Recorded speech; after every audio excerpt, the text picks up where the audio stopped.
Thanks for watching Endgame Economics. If you enjoyed this video, hit subscribe. It's completely free for you, and it helps us continue making more videos like this. To see how the global economy broke in the spring of 2026, you have to start with a 21 nautical miles stretch of water. This is the Strait of Hormuz, a geographic bottleneck where roughly 1/5 of all petroleum liquids humanity consumes must pass every single day. When strikes launched in February led Iran to block the strait and charge a $2 million toll per ship, global markets hit the panic button. Crude prices surged from $70 to an average of $130 per barrel in a single month. The United States countered with a naval blockade of Iranian ports, creating a dual chokehold. Washington tried to starve the Iranian economy of revenue, while Tehran effectively starved the rest of the planet of fuel. Inside Iran, the domestic impact reached catastrophic levels. With oil storage hitting capacity and war damage mounting, the country faced its highest inflation rate since 1942. The market ignores foreign policy, but it punishes scarcity. By mid-June, both nations were trapped in a cycle of mutually assured economic destruction, forcing them toward the only remaining exit, a deal. That resolution arrived as a remarkably slim 14-point memorandum. It is a fraction of the size of previous nuclear agreements designed to unchoke the global supply chain as quickly as possible. The signing was a study in digital age surrealism.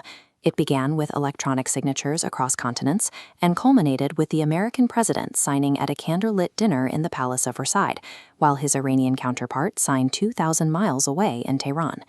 The entire weight of the agreement rests on point 3.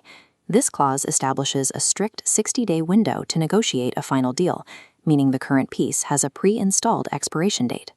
This memorandum functions as a high-stakes intermission, prioritizing an immediate restart of the global economy while leaving the permanent resolution of the conflict for the next 2 months.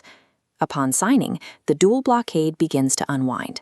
Under points 4 and 5, U.S. warships pull back, and Iran makes arrangements for toll-free commercial passage, but only for the duration of the 60-day negotiation period. To get the oil moving, Washington issued Point 10, a series of immediate treasury waivers for the export of Iranian crude. Selling oil requires more than just a ship. Without authorized banking and insurance, an oil shipment is a stranded asset. Point 10 restores this financial plumbing. With blocks cleared, buyers can legally resume trade, instantly dropping global oil prices 15%. This immediate focus on physical and financial liquidity provided a release valve for both the Iranian treasury and the global consumer. While the oil flows on day 1, the rest of the deal's promises are dangled as incentives for the remaining 59 days. This starts with point 11, the potential release of Iran's frozen billions. These funds are under a form of international probation. The total amount is disputed, and the text makes clear that the money only becomes fully available once specific implementation milestones are reached.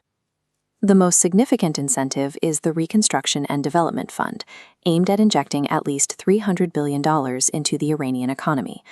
This fund operates as a private investment vehicle, pulling in capital from corporations in the Gulf, Asia, and the West, rather than the U.S. Treasury. It remains inactive until a final satisfactory deal is concluded. This pay-for-performance architecture means the U.S. assumes zero financial risk. The burden of unlocking that capital sits entirely on Tehran's willingness to comply with the long-term deal. Despite the focus on billions of dollars, Point 9 reveals a significant gap in the agreement. The 14 points provide no definitive accord on Iran's nuclear stockpile or its ballistic missile program. The only immediate nuclear commitment is a promise to downblend a portion of Iran's enriched uranium. Under international oversight, high-grade material is diluted so it cannot be easily used for a weapon.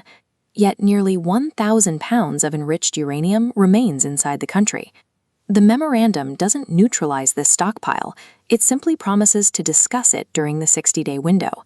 The core issue that triggered the air war in February has been successfully deferred, leaving the most difficult decisions to future negotiators. The reality at sea is that a signature doesn't clear a minefield. While the diplomatic door is unlocked, specialized vessels must still clear the lanes to make the strait truly safe for supertankers. Beyond the mines, there is a new strategic reality. U.S. intelligence assessments reportedly conclude that the conflict proved Iran can now effectively shut down the Strait of Hormuz at will. This proven ability to paralyze a fifth of the world's oil supply provides Tehran with a form of geoeconomic leverage. For the global economy, the threat of a closed strait is a deterrent that must now be calculated alongside any military or nuclear concerns. In the short term, the world traded a nuclear freeze for an immediate unchoking of the energy markets. We have essentially bought 60 days of economic breathing room. Ignore the signing photos and the diplomatic pageantry. The real test begins on day 61. Only then will we know if this was the start of a lasting peace or just a brief intermission before the door slams shut again.